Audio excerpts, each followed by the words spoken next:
Welcome back. Speaking on Wednesday, April 29th, during what was described as the third and possibly already the fourth week of a ceasefire that followed 7 weeks of war.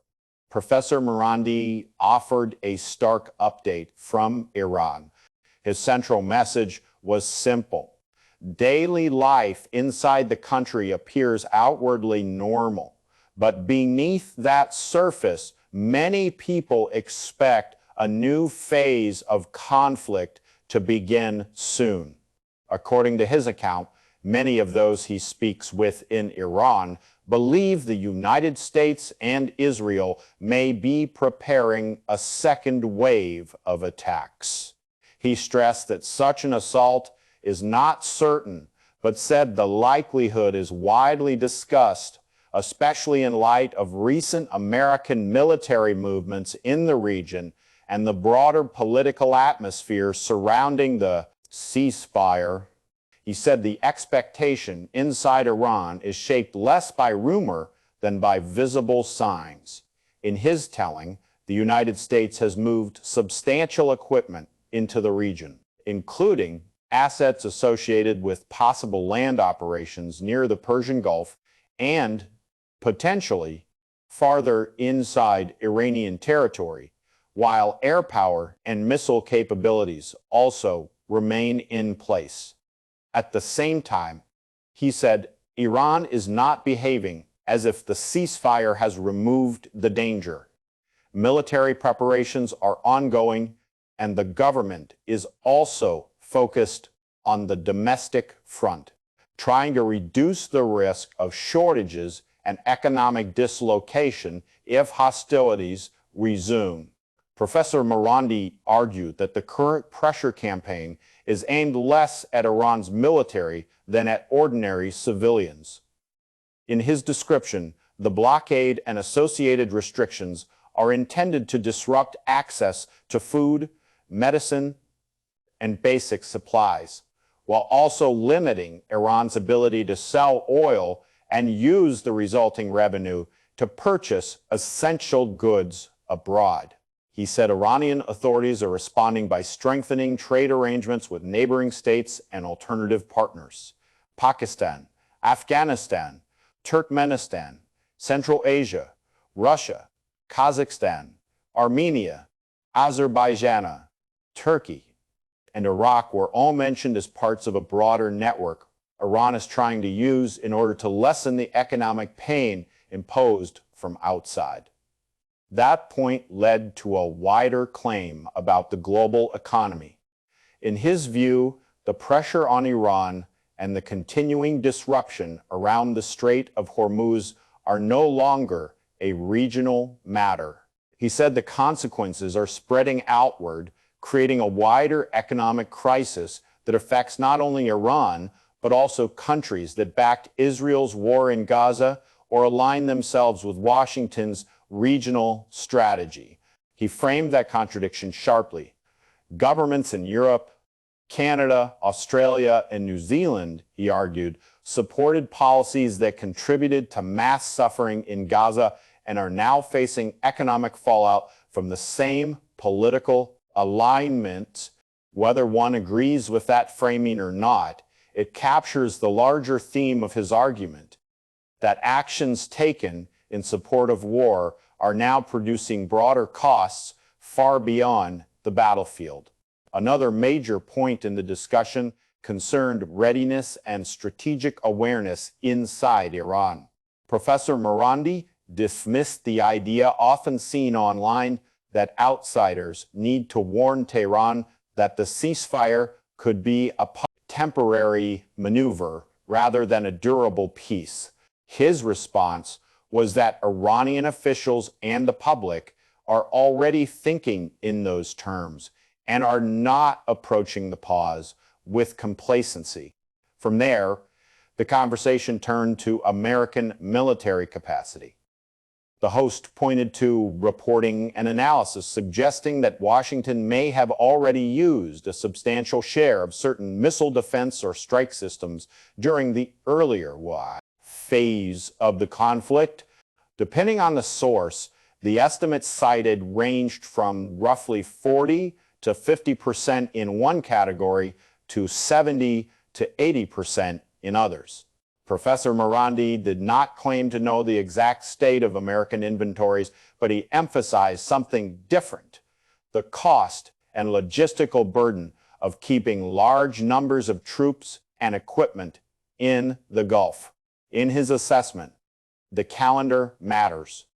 The extreme heat and humidity of the coming summer months make prolonged deployment more difficult, more expensive, and more politically complicated.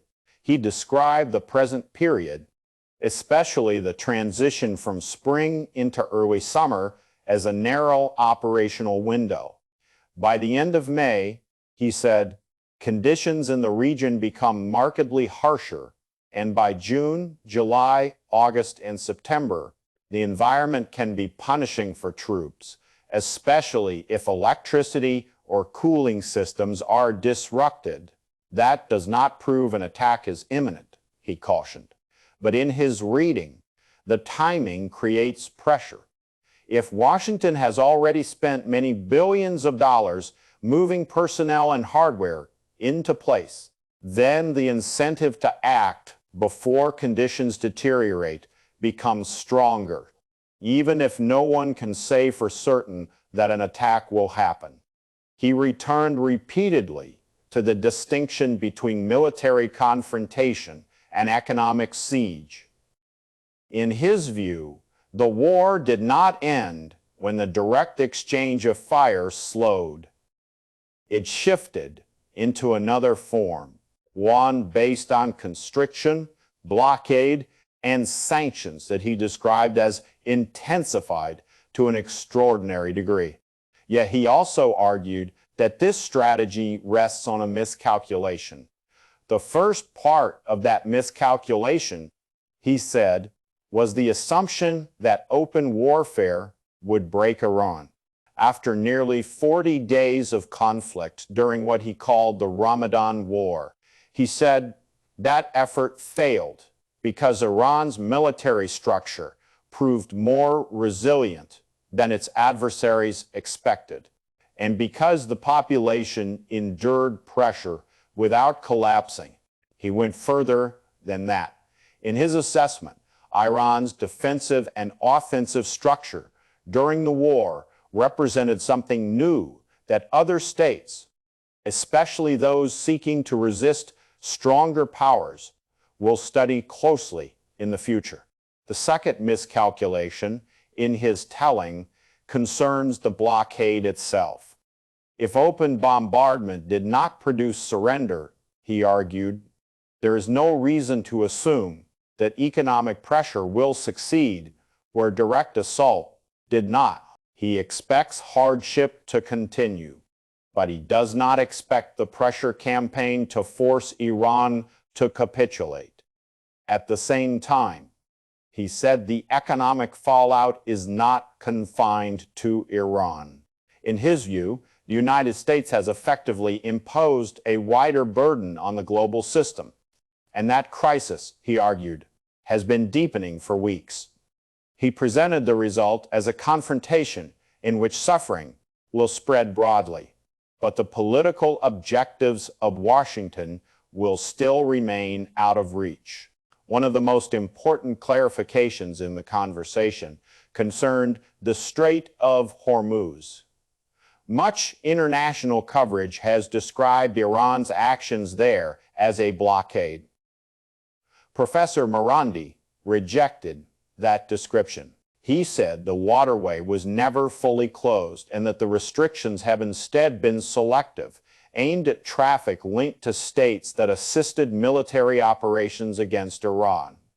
He pointed to reports that a Japanese supertanker had recently passed through the strait. For him, that passage illustrated the distinction. Ships linked to countries viewed as friendly, or at least not directly involved in the war against Iran, have continued to move. Chinese, Russian, Iraqi, and other vessels, he said, have not faced the same treatment as traffic tied to governments he accused of helping the assault on Iran.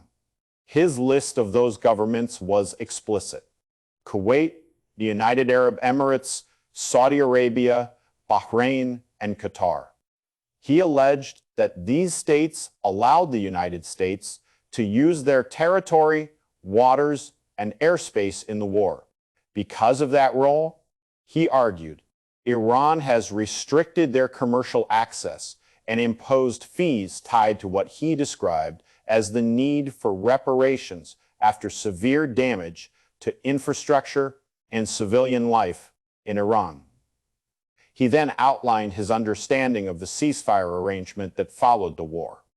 According to his account, one part of the understanding involved Iran allowing more ships connected to those Gulf monarchies to pass through the strait, but he said that arrangement was disrupted when Israel continued military action in Lebanon and the United States maintained its siege on Iranian ports.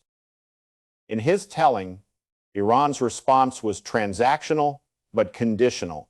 If the other side violates the agreement, he said, Tehran does not see itself as bound to continue implementing its own commitments. That logic, he argued, explains why broader passage rights for certain Gulf shipping have not been restored in full. The discussion then moved into the mechanics of the fees Iran is reportedly collecting for passage. The host asked what currency was being used and whether the arrangement could provide Tehran with valuable foreign exchange. Professor Morandi said he did not have firm public details, but he suggested that multiple channels and multiple currencies are likely involved. He speculated that some payments may be made through methods similar to those Iran already uses to sell oil despite sanctions. He mentioned reports that the Chinese currency may play an important role, given China's position as Iran's most important trading partner, though he also noted that Tehran has at times encouraged the use of its own currency. His broader point was that the system appears deliberately opaque and probably varies from case to case.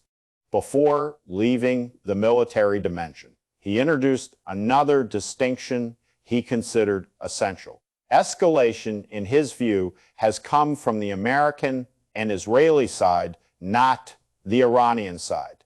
He argued that throughout the war, Iran only expanded its targets after its own infrastructure had already been struck. In other words, he said Tehran retaliated in kind, but did not initiate each new rung of escalation. That claim fed into a larger argument about deterrence. In his assessment, Iran's strategy has combined a distributed military structure with a strict principle of reciprocity. When hit, it responds. When pressure rises, it raises pressure in return. But he insisted that this should be understood as defensive rather than expansionist. The conversation took another turn when the recent decision by the United Arab Emirates to leave OPEC was raised. Professor Morandi interpreted the move primarily as an effort by Abu Dhabi to align itself more closely with the United States and Israel. At the same time, he argued that the move reveals something larger, a regional order that is beginning to unravel under the pressure of war and economic disruption. He spoke in unusually sweeping terms about the future of the Emirates. In his view, the conditions that once allowed the country to function as a financial and logistical hub for elites, illicit capital, and regional networks of extraction are being eroded. He argued that those old patterns are unlikely to return in their previous form. His analysis then became even more severe. If the war resumes and critical infrastructure across the Gulf is damaged during the summer, he said, life in some of these states could become unsustainable. In that scenario, he warned, millions of people might be forced to leave, and the result would not be a recession, but a depression with global consequences.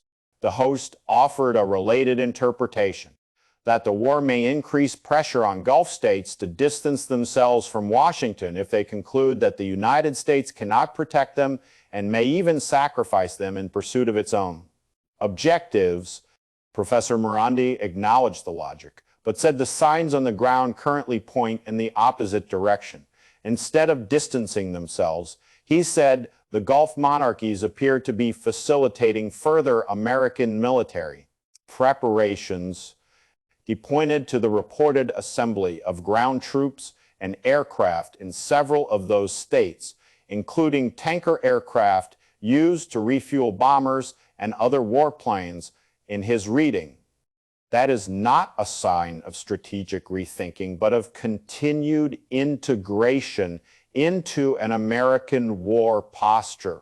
At the same time, he described Oman as a partial exception. He did not present Muscat as fully neutral, but said it is sufficiently balanced from Iran's perspective to remain a trusted channel. He noted that Iran's foreign minister had recently visited Oman as part of a regional tour that also included Pakistan and Russia, suggesting that diplomatic coordination around the next phase of the crisis is ongoing. Even so, he remained deeply skeptical that the other Gulf monarchies are capable of breaking with Washington in any meaningful way. He attributed that not only to strategic dependence, but also to the internal nature of those systems. Ruling families tied to Western financial and political networks, vulnerable to pressure, compromise, and exposure because of how their wealth and authority are structured. He made one point with unusual bluntness. If those 5 states were to announce jointly that their territory, airspace, and waters could no longer be used for attacks on Iran, he said, the war would effectively be over. Limited strikes might still be possible from elsewhere, but the large-scale campaign he described would become vastly more difficult, perhaps impossible. That observation fed into a broader philosophical exchange about neutrality and access. The host suggested that the more parts of the world refuse to provide military basing, transit, or logistical support, the harder it becomes to wage war. Professor Morandi did not dispute that. In fact, much of his argument implies that geography, access, and local cooperation are now as decisive as raw firepower. Another major issue in the interview concerned ideology. A scholar mentioned by the host had interpreted the outcome of the war as pushing the region toward more transactional relationships, not only between Iran and the United States, but also between Iran and its neighbors. Professor Morandi rejected the idea that ideology has become secondary. For him, anti-colonial struggle remains central to how Iran understands its place in the world. He linked Iran's posture not only to national defense, but also to support for Palestine, opposition to apartheid, solidarity with countries under siege, and a longer historical memory of outside domination. He argued that these are not rhetorical embellishments, but core elements of political identity. He located the origin of the conflict with the United States in the Iranian Revolution itself. In his reading, the central problem for Washington was never simply a single policy dispute. It was Iran's decision to leave the American camp and refuse subordination to either of the 2 Cold War blocs. That independent posture, he said, made hostility almost inevitable. He also invoked the deeper history of intervention.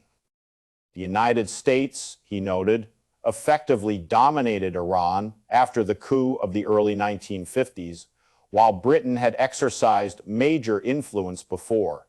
That after the revolution, he said, Washington never accepted the loss of control. Support for Saddam Hussein, sanctions, covert activity, and direct confrontation are in his narrative, all parts of the same continuum. To illustrate that point, he referred to his own experience surviving chemical attacks during the Iran-Iraq War. He also recommended a book, Going to Tehran, which he said helps explain how American assumptions about Iran have repeatedly distorted policy. His broader message was that the ideological dimension is present on both sides, not just in Tehran. He rejected the argument that support for Palestine or resistance to Western hegemony should be treated as evidence of Iranian aggression. In his view, backing people under occupation, siege, or apartheid is defensive and moral rather than expansionist. The problem, he argued, is that the United States often treats any refusal to submit to its power as an act of hostility. The conversation then turned to diplomacy and the record of past negotiations. Professor Morandi argued that Iran has repeatedly tried to reduce tensions with the United States, only to find that gestures of goodwill are read in Washington as signs of weakness. He cited several examples from different decades to support that conclusion. He mentioned wartime dealings during the Iran-Contra period, oil negotiations with the company Conoco in the 1990s, cooperation after the attacks of September 11th, and of course, the nuclear agreement reached in the middle of the last decade. In each case, he argued, Iran took steps toward accommodation while the American side either failed to reciprocate, reversed course, or raised new demands. That pattern, he said, has produced a major shift in Iranian thinking. In his account, Tehran no longer intends to implement its side of an agreement first and then wait for Washington to follow through. The lesson drawn from the nuclear deal in particular is that front-loaded Iranian compliance creates too much room for American delay, reinterpretation, or withdrawal. He said this new approach is already visible in the current ceasefire framework. When violations occurred, as he described them, Iran did not continue honoring its own obligations unconditionally. Instead, it signaled that implementation must be reciprocal and sequential. If the other side breaks the arrangement, Tehran will withhold or suspend its own commitments. He also said Iran is now insisting on defining the agenda of negotiations more forcefully, rather than beginning with the nuclear file simply because Washington demands it. Tehran's position, as he described it, is that the war and the ceasefire must be addressed first. Only after that, he suggested, can other issues be discussed. That shift matters because it reflects a broader change in posture. Iran, in his telling, is no longer prepared to let the United States decide what is negotiated, in what order, and under what conditions. Whether one sees that as realism, leverage, or hardening, it marks a departure from earlier rounds of diplomacy. At the same time, he acknowledged the cost of this path. He said openly that the coming period could be painful and that he does not know what his own fate will be if the war resumes. But he also said that many in Iran believe they have no alternative except endurance, resistance, and an attempt to impose enough cost on the other side to prevent a repeat of the same pattern. His final strategic argument was that if another assault comes, it may be the last major attempt of its kind because the political and economic costs are becoming too high. He expects the United States and Israel to continue escalating if they can choose war again, but he does not expect them to succeed in breaking Iran. He then widened the frame one last time, arguing that the greatest long-term loser may be Zionism itself. In his view, years of destruction in Gaza, followed by wider regional escalation and growing economic damage to countries far from the battlefield, have intensified global opposition, not only to Israeli policy, but also to the ideology associated with it.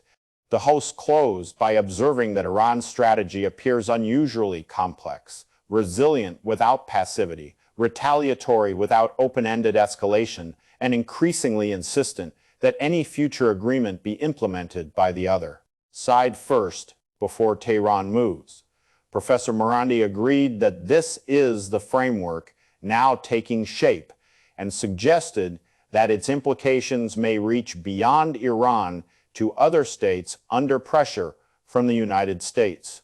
Asked where listeners could follow his work, he said his social media presence has already faced restrictions, including removal from some platforms, though he remains active on X for now. He again recommended Going to Tehran, as well as a book by Alistair Crook on the culture of resistance for those seeking a deeper understanding of the religious, political, and historical roots of Iranian resilience.